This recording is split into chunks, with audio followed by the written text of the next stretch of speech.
Hi, it's Amanda. Welcome to my channel. We're back with another video in our natural hair commentary series. By request, today's video will be on colorism and texture. Three very different opinions per usual, so let's jump right in.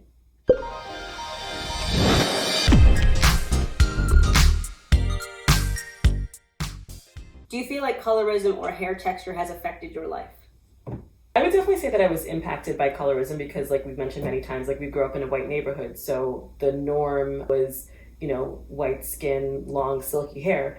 And even though in our house you made a point of teaching us that black was beautiful, we had to learn that there were other black people out there and that, also you were beautiful. So we saw you, but you also had long, relaxed hair and your light skin. Considering that daddy looks like Bill Cosby and then you had to look like Felicia Rashad, it's still having that reference point. It was still of lighter skin, long straight hair.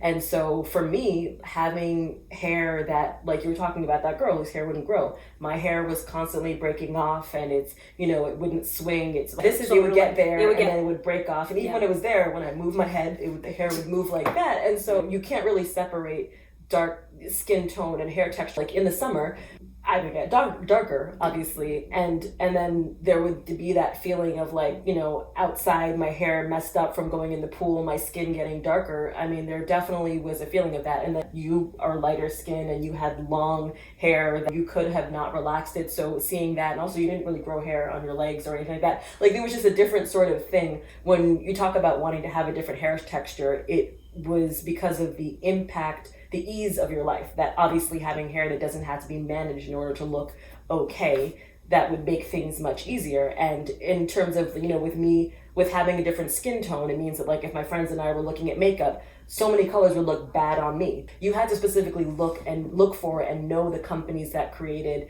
colors that would look good on brown skin. And again, I'm not dark skin, but I'm not light skin either. I'm a color where it is more difficult for me to find, like I can't wear pink lipsticks. I can't wear most red lipsticks. Now at this point in my life, I've been able to identify a certain type of red lipstick so I can look quickly at a red and know that's not gonna work on me. There is an alienation, the darker you are in a white society, it definitely makes you feel uncomfortable, very aware of the fact that you are not the norm, that you are deviating from the norm of what is, within this specific area. With Jasmine, like I know that there are a lot of lipsticks that she couldn't wear. I know that she was always told she can't wear black because it's like she would disappear in it, and she shouldn't wear white, that white didn't look good against her skin tone. So in terms of color restrictions that we got, Jasmine had the most color restrictions in our family. So it again made me very aware of skin tone, to understand that when you are dark skinned, you can't wear this, that, and the other. Her hair was finer than my hair.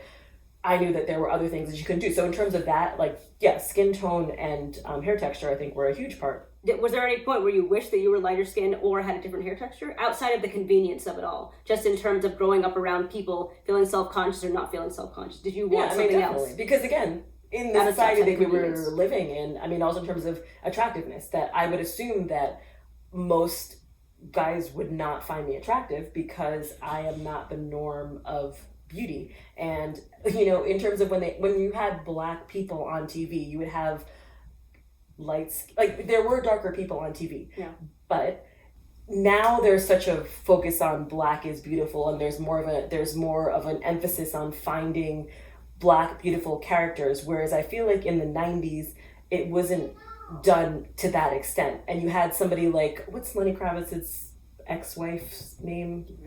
What about her? I don't know why I can't remember her name. But anyway, but I feel like that was kind of like in the 90s, that to me felt like the ideal of being that skin color. And then she still had kinky hair, but it was in dreads and it was long. And so I think that would have been my ideal, because I feel like that's a look that felt more accessible to everybody, versus you didn't see interracial couples that much in the 90s. I think that's something that I feel like after Obama got elected, that people specifically mentioned, you see more interracial couples in the media, but growing up, you didn't really see a darker skin. And again, I acknowledge that I'm not darker skinned unless it's like July, then I'm dark skinned. I come from a family in which I had a sister who was very dark, and I had brothers who were very pale. I had a father who was dark, and my mother was pale. And I was in the middle. And when you're in the middle, you don't have to take a position because you're not you're not one of the extremes. In my particular situation, my brothers got rude nicknames. Like somebody called one of my brothers a gray goose, and my sister was known as the little darky. And my family was kind of in the spotlight because my father was a politician. He was well known, so people would refer to the little dark one, and they say she's pretty but dark, and that but was a very damning thing. They couldn't say that I was a gray goose. I wasn't pale, and they couldn't say that I was a darky because I wasn't dark. So. Wow. It's just like it never ceases to amaze me the way that people refer to people in the Caribbean. There was no political correctness. I suspect there still isn't. We had awful names of people who were pale. I mean, it was bad to be pale. It was bad to be dark, like Speckly Banana and Ecky Becky and Red Leg. I'm sorry, wait, what is an Ecky Becky? Someone who was pale. So what's Ecky? I have no idea. It was just Did that link at all to hair texture? Oh yeah, hair texture was a big thing. Like my brothers, again, they were rude Caribbean boys. They talked about girls who God cut their hair. In other words, these were women whose hair didn't grow, because some people have hair that doesn't grow. If it grows, it breaks off. And I remember when I was at school, there was a sad little girl. She wanted to have long hair so badly, and she took hair ribbons and tied on the ends of her 2 braids, and then she put ribbons at the end of the braids so she could pretend that she had these 2 long braids hanging down her back. It is unfortunate that hair length mattered so much to her that she did this ridiculous thing. But again, what was her hair texture like? It was what I don't. People are not allowed to say kinky anymore. But it was like mine. You could say kinky. Yeah. Today she would just have a weave or have a wig or have some kind of hair extension, and that is more accepted. But in those days, it wasn't even around. Did I feel uncomfortable or self-conscious about my skin tone? I actually don't think that I did. Yes, I grew up in a white neighborhood, but despite that. And of course, I was always the darkest one in the room, except for there were 2 or 3 other black kids in my class. I never felt like I was dark skinned. I always felt light skinned, but I think it's because within my family, again, my father is darker. I always thought you were incredibly pale or light skinned. You're like medium, Jasmine's dark. So I wasn't really looking at myself in the context of who I was in school with and who my friends were. If for some reason it was within my family, and I guess it's because I couldn't judge myself against my white friends because they were white. And in terms of like hair texture and the whole dating thing, I mean, I didn't really get into that until very, very late in life. When I was in high school, I did feel like none of the boys were going to go for me, because why would they go for me if they could go for, my white friends with long flowing hair? I accepted that this was the way that it was. One of the reasons I guess it was so important for me to relax my hair was because I'm already, and I hate to say this, I felt like I was fighting from behind because of my environment. So if I was gonna be fighting from behind, I at least needed to have straight hair. Every time my roots started to grow in and it was visible, and this was probably like 6 weeks after my relaxer, I do remember feeling very, very self-conscious that people could see my puffy roots. And it was just kind of like a look into who I actually was. So I was always putting on this facade. Yeah, I can be just like them. Yeah, I'm light skinned. Yeah, you're not gonna want me in place of someone else. But hey, look, my hair moves. Because you are lighter skinned, like, it's interesting that for me, I was like, oh, if I could just be lighter skinned, and because you were lighter skinned, you were like, oh, if I could just be exactly. white, that it's still. And also, I mean, like, okay, you were talking about my hair it's finer than yours. You have 4C. I think no one could argue that. For me, it's kind of like I was comparing that against like a type 1, type 2, whereas you are comparing yourself against like a type 3 and a low type 4. So it is crazy, like the amount of perception that you are bringing into this. We all have different benchmarks that we're comparing against. I never felt like I wanted to be lighter skinned, and I never felt like I wanted to be dark skinned. I never felt like I was less attractive than other people. I remember I always had the perception that why do the guys in my class not find me as attractive as these other people? I'm just as attractive. Like I couldn't compare myself to people with hair down to their butt. Like they would cut their hair in the summer like a dog, and then a few months later, their hair is like 7 times long as it was. And I mean, I say like a dog because you give your dog like a puppy cut in the summer so they're not hot. But come September, all of a sudden they have a full coat again. In the beginning of the summer, all these people with type 1 and type 2 hair would cut their hair. By the time they went back to school the next year, it was like 3 times as long as it was when they cut it. So it's just like, we all know now why their hair grows faster than ours. But I mean, back then it was just like, how do you do this? They're also, growing up, hair products for black people smell bad. Like there's yes. not like they smelled like that pink moisture. Yeah, the pink oil. There was always this. There's just this It's not. It smelled like a pleasant. salon. It smelled like a dirty salon. Yeah, a dirty salon. Yeah, is how it Not a smells. clean And one. it's like you would know that your white friends that they would go like this, and there would be a smell they would of spray strawberries and all of these things, and then you would go to your special tiny black section of CVS or whatever, or Harmon's, to get your bad smelling stuff that you would put on your hair. And you think about grease running and it's not like a good smell, or like, if you take And you off shake your hat, head and people just smell. yeah, like Like if you're pink in class moisture. or if you're someplace and you take off your hat, you're like, oh god, the smell that's gonna come out is gonna be it's gonna smell old Musty, and bad. And yeah. even if your hair is clean, but it's just that because the product smells so bad. That also is a huge thing about hair texture, that it's like, that if you had different hair texture, you'd smell better. Now, I mean, look at all of this. You have all these products, they're like, oh, you know what? Black people actually want to smell good. Let's put. But these are not in things products to drugstores. give them- These are not even in You have to drugstores. look You have for to it, know, yeah. because I didn't know about any of these products before I started my YouTube channel. This is all amazing to me. Okay. Maybe it's because I grew up somewhere else, but I mean, smells are the same in Barbados as they are in America. I just never noticed it. Maybe because I grew up in a black society, so there wasn't this big... You didn't have a comparison then. Yeah, I guess not, because we were the majority. But I had white friends. I was in a school that was, I guess, maybe it was obviously more black than white, but there was quite a large selection of white people. I get the impression, Mommy, that you were generally aloof.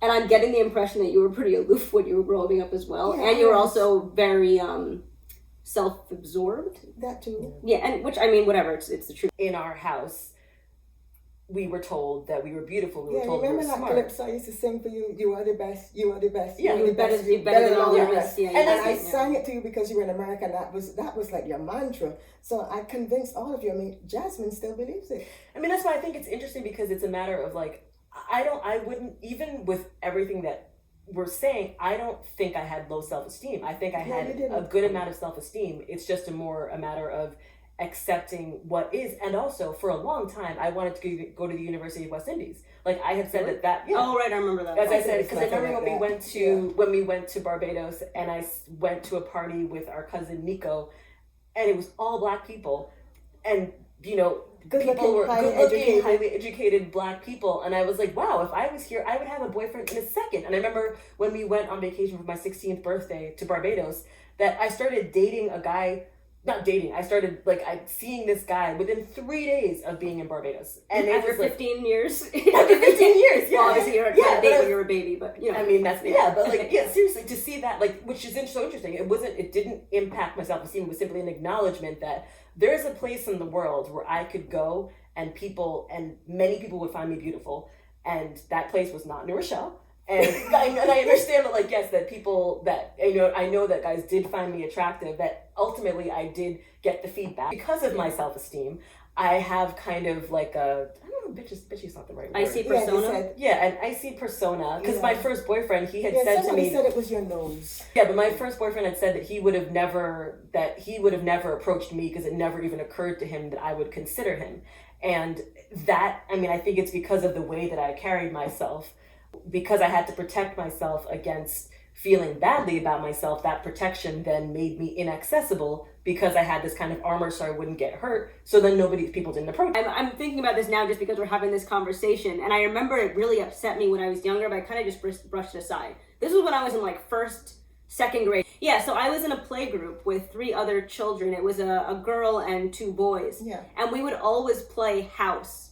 We would play it pretty much every single week, and we were in this play group. I think we got together every single Friday for, I think it was probably at least a year or something like that. It was a long time. I remember. We had this play group. All 3 of them were white. And we would very often, almost every single week, play house together. And every time they would assign who was going to be who, there was a mother, father, and 2 children. I was never the mother. They never chose me to be the mother. I was always the child. And I remember back then wondering, why do they not want me to be their wife? It probably had to do with race. These were my friends, but I think unconsciously or subconsciously, they felt like they didn't want to marry me because I was black. And I remember feeling that at the time. I kind of let it go. Again, I was I was 5 or 6 because you years were old. always small. So you would if you're playing and you want someone to be the child, you choose the smallest person. I wasn't the runt, you were mommy. petite. Because You weren't a runt, but okay, you were remember petite. remember one of the boys that was in the group? Yeah. I think probably now he's still 4'10". Oh yeah, because his dad. Yeah, was and really he was- short. Well, he's short, regardless of what height his Yeah. father is. He would rotate into the father sometime, but I always the child, and it was like a year.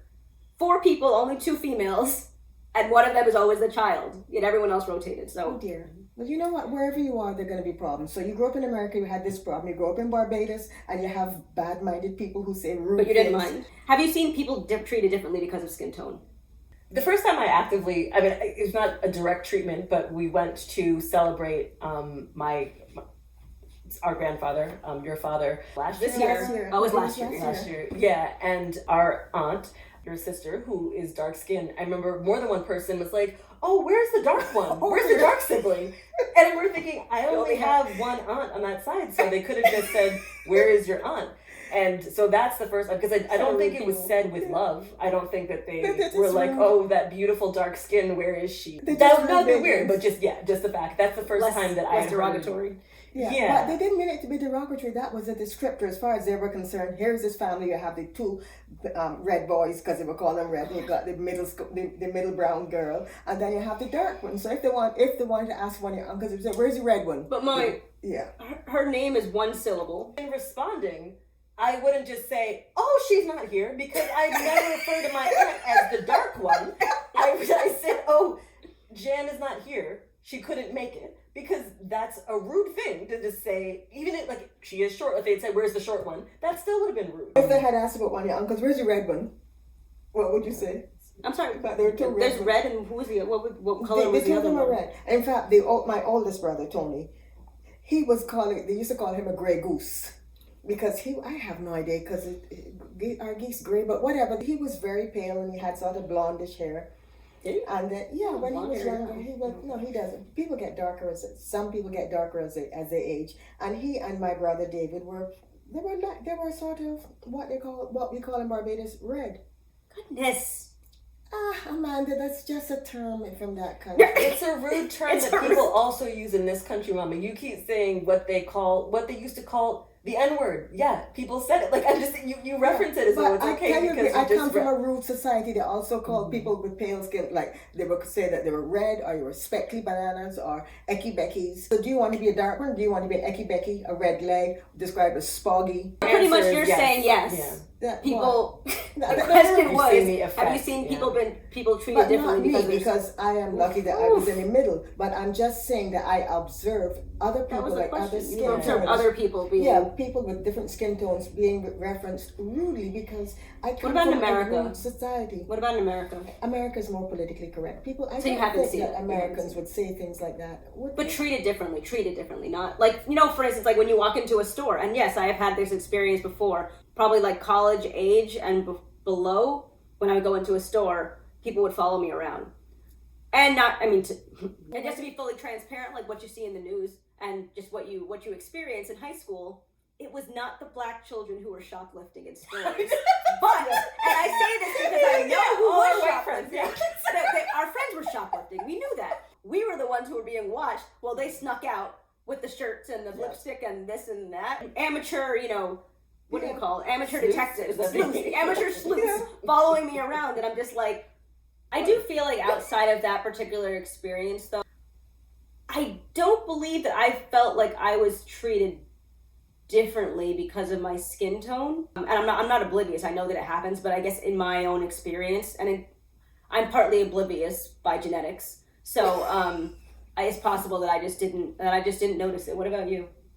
I think it was so ingrained, the feeling of not being perceived. Like, on the one hand, I felt like I was beautiful, but on the other hand, it felt like not everybody necessarily to a certain realized people. it. That's the way I felt when I would have a crush on a boy or something, and they never went for me. I was always confused because I felt like I was so much more attractive than other people in my class that were getting. The way I was able to get through, I was like, one of these days, these people's eyes are going to open and they're going to realize, and then I'll date someone then. Has your feelings about hair texture and skin color changed over time? Absolutely. I think a huge thing growing up is because we are Caribbean American. There was a very alienating element. So we were a part of Jack and Jill, an organization for Black people, and we would once a month go and hang out with other Black people. Because we grew up Caribbean American, I feel like our household reflected more what I saw in South Asian families. And so I felt more similarity when I would go to one of my friends who was South Asian. When I go to her family, I felt like I was the house reflected our house. It wasn't until post-college, when I moved to Brooklyn and was hanging out in Fort Greene, that I felt more, well, actually, when I had more African friends, then I felt more of a similarity in terms of culture. Caribbean Americans and African from Africa Americans, they are from immigrant families. And so that was very much what the difference was. Adjusting color gradients, that when I got to college, I had darker friends. They were South Asian. I was still darker and they still had long, straight hair. Then I started getting more Black friends where I was seeing myself in them, and there was more of an embracing of beauty, of that, of like a shared look, of shared hair texture, of shared beauties, like of beauty practices and things like that. Just, you know, having a community of people who look like you, similar, I guess, to what you grew up in. So moving to Brooklyn, being in Fort Greene, seeing so many beautiful Black people all over the place, that, and then changing, going natural with my hair. So it's environment. Feeling, yeah, 100%. It was 100% environment. With some of my Black friends, like, it felt like we were family. But then also, if you think about, in America, there's this whole, people will say brother and sister when talking about other Black people. And the interesting thing is that I always, like, that always annoyed me to hear when people would say, oh, sister this, oh, brother this. Then when I met more Black people who I felt more connected to, I would think, wow, this person feels like my sister, this person feels like my cousin. And it's like all of a sudden I got to understand what African American people were saying to each other, calling themselves brother and sister, because there's a certain familiarity that, you know, you go, like, going into my friends' houses, there was a familiarity. I was like, I could see their upbringing. I knew what they went through. I knew, you know, people walking into their house and smelling different spices in their house than they had in their, and, you know, and just seeing this different experience, like, there was the connectivity that it was like, I couldn't even describe it. And it's a feeling. You can't really describe a feeling. But it changed my perception of skin tone, yes, but how did that? And hair texture, because I was surrounded by people with hair textures more similar to my own, and the hair care more similar to my own, and seeing people look like me, not having to hide behind anything, not having to, you know, straighten their hair and try to get it to hang differently, that it just completely modified everything. Skin tone and hair texture, from my perception, it has definitely changed. And again, I would say this is because I now have natural hair. You know, growing up, as I mentioned, I was lighter skinned, and I feel like that made it a little bit easier for me growing up in white societies. How you do your makeup, how you fix your hair, and your skin tone, they could all look beautiful to me. Whereas before, I would never look at that and be like, that looks nothing like straight hair and light skin. I don't particularly like that. But again, it's a society thing. I'm not saying that, you know, I hated dark skin and I hated kinky hair when I was growing up. It's just, it was not my preference because it was not where I was around. But now, someone fixes themselves up, they put on some good makeup, they have a beautiful twist out or even a great wash and go, or they have like a nice moisturized looking afro, light skin face, dark skin face, it's all the same to me. It's how everything works together, and I feel like that is a growth that I have experienced since going natural myself. What kind of impact do you think media has had on your feelings about skin tone and hair texture?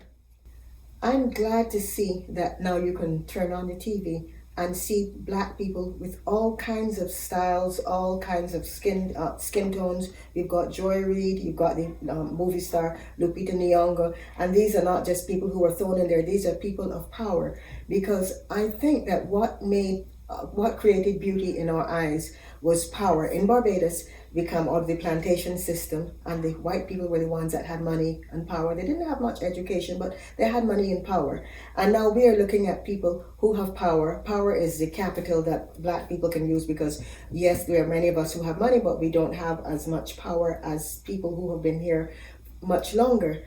And we can hold up these images. We can hold up these smart women. We've got Black writers, we've got Black scientists. And so now when you look at these people, you say, yeah, this is power, this is beauty, this is intellect. And so we have a larger pool to draw from, and you can look at them and say, yeah, this is normal. Because before we were abnormal.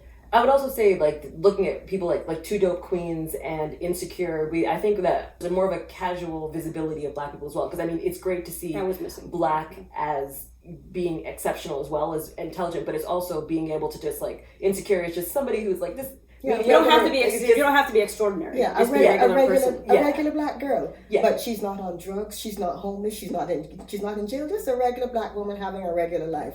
That was missing before. I'd be interested to see the impact, I guess, on the next generation. Shayla, because as a dark-skinned girl growing up now, I'd be interested to see how she feels. When you have shows like Blackish and Insecure, and you have other shows where black girls are in the shows and they are dating, and you see a whole culture of black people just living their lives, I think that's where I'm more intrigued to see the impact. Doing more and more interracial dating, because I don't know if she's in a... Who's she? Shayla. I'm just the one child that I'm able to see growing up in that. But this weekend, she put some makeup on her hand, and she's like, "Oh look, and my hand looks so much nicer because now it's getting paler." Ooh. And I had to say, no, your skin looks beautiful. Like, you mean it's because it looks brighter? And that also is a thing that I know to wrap this up, but like that's an interesting thing, I guess. Looking at makeup, because I mean, when your skin is brighter, it does look nicer, but it's not necessarily paler. That's what bronzer is, though. Yeah. There's things that you use, and what is it? What are the highlight? Yeah, highlighter and things like that. And there are more choices. It's not just that you have to have a mother home beating the drum and making you walk around the place singing, "You are the best, you are the best, you are the best, you better than all the rest." But at the same time, you do have to be intentional, because those shows, while they are out there, you have to actually find them, because obviously there's still an oversaturation of shows that are not like that. Also, like during the summer, like when there were all these Black Lives Matter protesting, and they started showing more black content, where they would have like Hulu and Netflix, they would say, watch these movies, and it would all be black suffering movies. So even like though they had the option of being like, watch these shows, they would still be like, just all of these like black people being beaten and then coming back from all of this stuff. So we have a way to go. Makes me think of the Jamaican, the reggae song, "Me, a sufferer, a sufferer." So we'd love to hear your experience as well. How has hair texture and skin tone affected your life, or what you've seen from other people in your lives? Let us know in the comments section. Thanks for watching. If you like my content and haven't done so already, please subscribe, like, comment, and share, and I'll talk to you in my next one. Thanks, and have a good one.